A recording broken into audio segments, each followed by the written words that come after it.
On March the 6th, as Congress passed the American Rescue Plan, President Joe Biden noted that our nation, quote, has suffered for much too long.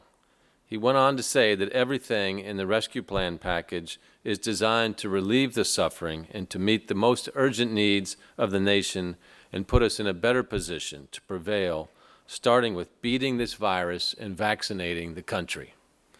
In Louisville, this critical piece of legislation, the rescue plan, is doing just that, giving us the ability to meet some of our most urgent needs and relieve suffering. Because while our city and our nation are reopening, more people vaccinated, more of us starting to get back out and enjoy restaurants, concerts, and shops, there are still far too many people who continue to suffer the health and economic impacts of the dastardly virus. As you know, Louisville Metro government is receiving $388 million in relief funding on top of funding that has gone directly to Louisville families, schools, and businesses. The U.S. Treasury guidelines for our funds require that they be spent on specific initiatives or programs that respond to the impacts of COVID-19, including both the public health and the economic consequences. And in Louisville, our spending decisions are further driven by the needs identified in the past year through a bunch of community input processes. Our Build Back Better Together initiative, our Advancing Racial Equity Plan, as well as those in A Path Forward, offered last summer by community leaders, and also ideas from the Metro Council. Last month, I named Margaret Handmaker, who has unparalleled experience in both public and private sector, to lead our American Rescue Plan efforts, working with city agencies, council, and community partners. So I want to thank Margaret, as well as my office's Strategic Operations Officer, Keith Talley, and the rest of their team for their work so far. It's a really complicated and involved project. For this first round of funding that we're announcing this afternoon, in an ordinance that will be submitted to Council later today, we propose spending about 10% of the total American Rescue Plan grant to Louisville, so about $38.9 million, and they will be targeting our most urgent and critical needs. Specifically, first, responding to COVID-19 health needs, because as much as we want the pandemic to be over, and despite all the progress that we have made, COVID-19 is still amongst us, and it is waiting. And we need to continue to support the work of public health and our public health partners to get as many people as possible vaccinated and provide necessary PPE. We must also address the related mental health challenges, including an unacceptably high rate of suicide and a rise of substance abuse correlated with the pandemic. Overdose emergency room visits and overdose deaths have increased all across the nation over this past year of the pandemic. This funding will help respond to these critical health needs. And again, I urge everyone, if you have not been vaccinated, please do so. Vaccines are available and accessible throughout our entire community at over 100 different sites. Second, we'll provide stabilization funds to help our most vulnerable residents. COVID-19 once again exposed how close many residents and families live to the economic edge, one missing paycheck away from not being able to pay for rent, food, prescriptions, or utilities. We will use this first round of funding to help prevent evictions, distribute food supplies, and provide rental and utility assistance. And third, we'll fund part of our economic recovery, especially the immediate needs of our downtown core. Now, because of the structure of our tax base and the economic renaissance we were having before COVID, our economy has not suffered the way that many other cities have, and they've had to slash a lot of city tax services much more than Louisville has. However, we still have far too many small businesses struggling and far too many residents underemployed or unemployed. And for our city to recover, our downtown economic core must be humming again. So these investments will go to that area. I want to thank Metro Council President David James, Budget Chairman Bill Hollander, and Vice Chair Kevin Kramer for sponsoring this ordinance, which targets funding for 11 initiatives in all. These are initiatives that tackle immediate challenges, providing funds for agencies that can very quickly deploy the money and have an immediate impact and avoid any gap in services. This proposed ordinance must be approved by the Metro Council and will run separate from our budget ordinance for the upcoming fiscal year 22. This is round one of the funding release. I want to stress that this round of funding is focused on urgent needs that we can act on quickly. Many groups and individuals have submitted other ideas and proposals, and Metro Council members obviously have some of their own too, and all of those remain under consideration as we focus spending on some of our longer-term needs. So when you think about spending, think about this announcement today as short-term. We'll be coming out with some midterm announcements and for midterm projects and long-term projects as well. They'll be coming later. And again, we're leaning on the ideas developed in partnership with the community through the Build Back Better Together initiative, our Advancing Racial Equity Plan, A Path Forward, as well as the council. So I'm really grateful that when the pandemic started, as we got into that several months, it quickly became apparent to us that we were going to have to build back our economy somehow. So we had around 100 people or so representing all walks of life in the community participate in the Build Back Better Together process. So we're using that foundational work, scaling it up a little bit. We released our Advancing Racial Equity Plan this past November, so obviously now we're able to fund some of that. And of course the Path Forward plan by community leaders came out last June or July. Much of that plan you've seen incorporated in our budget and our Advancing Racial Equity Plan already, and you'll be seeing that in our American Rescue Plan investments as well. So, and as we look for breakthrough beyond that, transformative ideas for future funding, we also want to hear from you, the taxpayers, the citizens of Louisville. We will work with council on how to get public input in person or virtually, but as a first step today, we've launched a forum so residents can make their voices heard.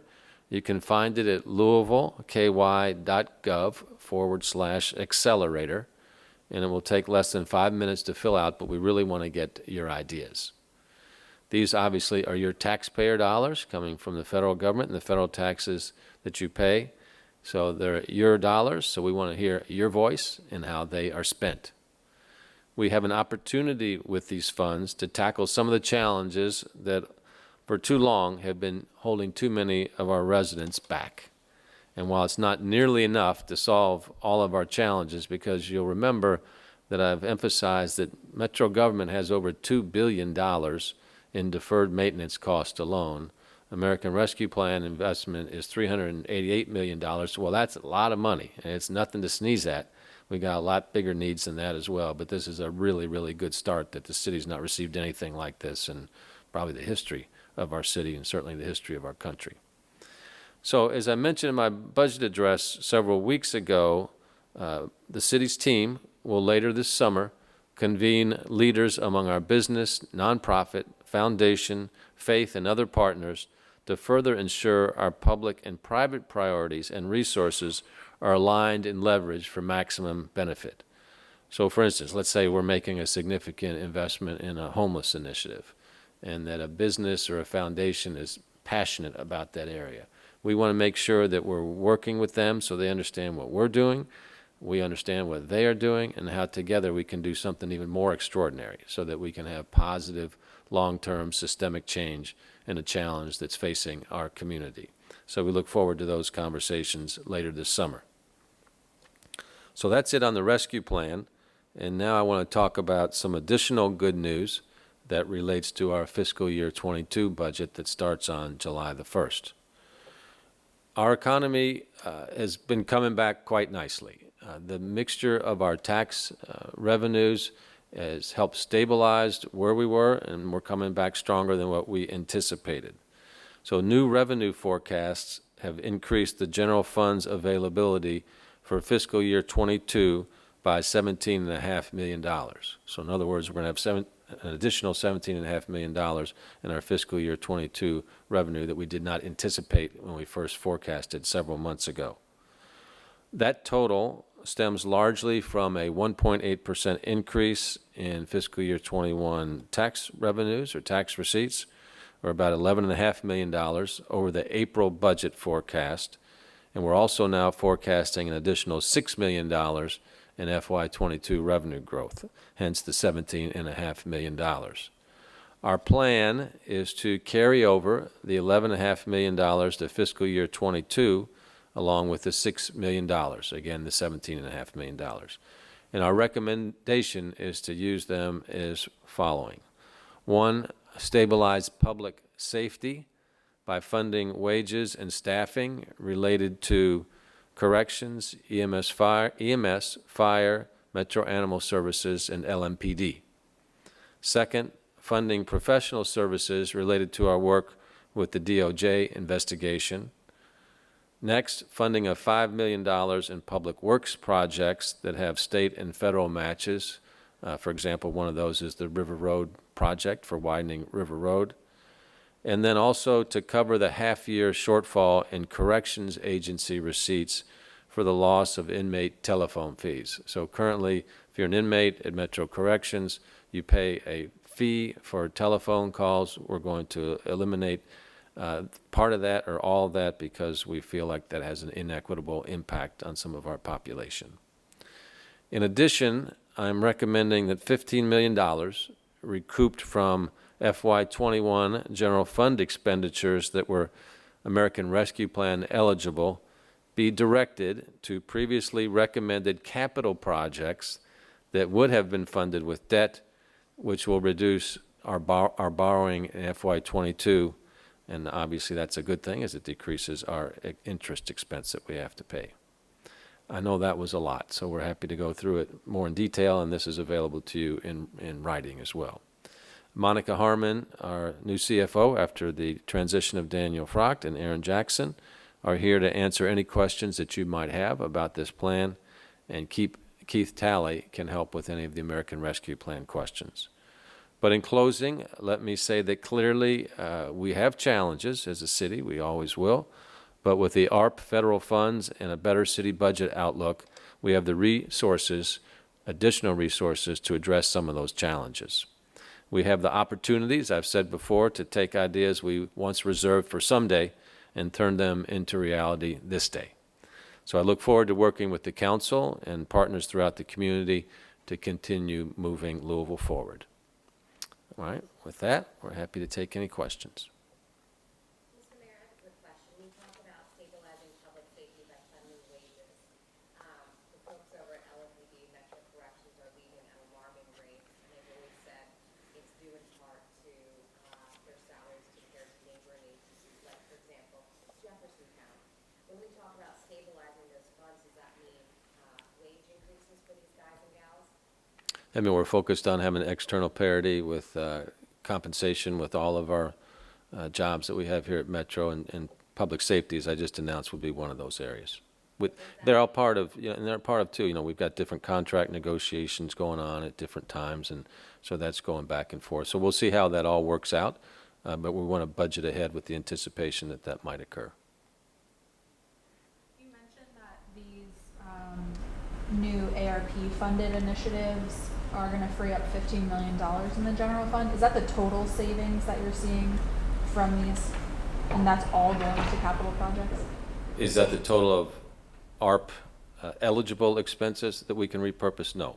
There will be more than that as we look forward into the budget, but that's the portion that we're taking out here with this round one. Okay, so these 11, the total is $15 million.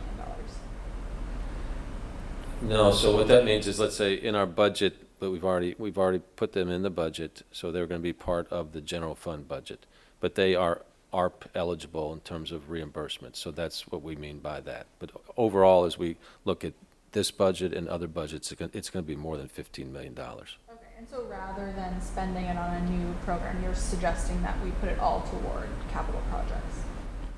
The money that's freed up from this ARP? We're using $15 million to do that, yeah. opportunity for the community to give feedback and suggestions online. Do you have any plans for community meetings or any other avenues to get taxpayers' feedback? Yeah, we spoke with the Metro Council about that this morning, so we anticipate they'll be doing the public engagement process or part of this, just like they did with the budget for fiscal year 22. So we'll be collecting online. They're figuring out how to do the public engagement part of that, and then we'll smash all that together and see, hopefully come up with some great new ideas. I do want to emphasize as people go about doing this that there's specific guidelines from the U.S. Treasury, so a lot of folks have thought this is a kind of a grab bag that we can spend it on anything, but it's very specific what we can spend it on. So while we come up with these ideas, we encourage people to familiarize themselves with the guidelines. And with that being said, Mr. Mayor, I'm married to a business owner, so I know we've gotten federal funds that have literally kept our doors open and allowed our payroll to be paid. What shape would this city be in if not for these federal funds? When you stood at that podium March 15, 16 months ago, did you ever imagine what a shot in the arm to our local economy, what a gift these dollars are? Where would we be without them? The shape of our city and our country without the federal relief over these past 9 to 12 months would be totally different than what it is right now. I can't tell you how many businesses that I have visited or people just come up to me on the street and just say, thank you for that $50,000 grant. It kept my business alive. Or thank you for the payroll protection program that they think I did it. It came from the federal government. You know, it kept me alive. But when this pandemic came along, I mean, nobody had a pandemic in their business plan, right? And some businesses were severely impacted by this. Others did okay, and some even prospered because of it. But the purpose of these funds was to help people survive. And who thought that a business strategy would just be to survive and get through to the other end of this pandemic, which we didn't know when it was going to be coming. And I think one thing I'm really thankful for in our city, in our country, and when you take a look at this, where we're at in the United States with the pandemic recovery compared to other countries, I mean, considering how bad it was at the beginning and where we're at right now, it is amazing. I mean, look at us. We are now sitting in this room, you know, without mask, having this in person, and just 3 months ago, it would have been unthinkable. So I'm thankful for the scientific recovery. I'm thankful for the Biden administration in terms of what they've done with distribution. I'm thankful for how quickly the vaccines were developed as well. They were accelerated. All the safe science was there behind them also. And we needed the federal government to step up and help us to get through this period. They've done it. And what you can see, like our economy is coming back in a very strong way. You come downtown to, let's say, Nulu on the weekends, it's busier than what it was before the pandemic. So it took all of us really to come together to get us to this point. And it's not over, though. I mean, a lot of people think because we can get together like this right now that we're safe from the pandemic. You know, we still have big concerns, especially in our 40 and under population, that the rates of people not being vaccinated are still way too high. So there's a lot of concern that there'll be a mini surge within that demographic, you know, come this fall again. And the variants of the vaccines, as we all know right now, spread much more quickly and they're much more deadly. And all you have to do is look at countries like India right now that are going through medieval type of pain. So really want to encourage everybody, please get your vaccine if you've not gotten that so we don't have a surge back in the fall. That's a long answer to your question, but we would have been in really bad shape if we didn't get the federal relief. Professional services you want to fund connected to the DOJ investigation, and how much are you proposing to spend on that? Yeah, so that will be the assistance from some legal profession that have had experience with DOJ investigations before, so we make sure that we're putting our city in the very best possible condition to really be a new definition of what policing looks like in the 21st century. You've heard me say many times that policing is at a real inflection point in the country, and our aim is to be a new model coming out of that. So there are legal teams that have participated in the consent decrees with other cities before, so we want to take advantage of those type of learnings. And then we also want to start establishing some new resources within LMPD so that we can accelerate any type of reforms that need to take place with what we anticipate any reforms might be, again, by learning from other cities. And how much is that? I think we're in for $1.5 million total. Yesterday, a LMPD officer got federally charged for hitting a protester who was kneeling with his or her arms up in the back of the head with a riot stick. Do you have any comment on that? Do you expect additional federal charges against LMPD officers, and what is the city doing to help that process go? Yeah, no, the FBI is investigating that, so I'll leave the, details of that to them. But, clearly, yeah, well, so clearly, any type of allegations like that are very disturbing and very troubling. I mean, when I say we want to be a model for policing in the 21st century, it means constitutional policing, compassionate policing, and so anything outside of those boundaries just doesn't have a place in LMPD. I know he was put on leave around the time of that incident and is still on leave, I think. Is that right, Gene? His status is being reviewed now that there's been an indictment. Okay. Anything else? Okay, well, I want to thank all these folks over here. They're the ones doing all the work behind the rescue plan and the budgeting, and it's been it's not over, but with the operating budget that we've got and with the rescue plan opportunities that we have, it's a lot to put together and understand, but the bottom line is it presents a lot of great opportunities for our city. These are some of the better budgets that we've been able to have, certainly while I've been mayor, and then we've got additional money coming on as well. So we just got to make sure these are great investments that address short-term and critical needs, and that also as we roll out the other announcements on the ARP funding that result in positive systemic change with an umbrella of equity over all of this that help people that have been most impacted by the COVID virus. All right? Thanks everybody for coming today.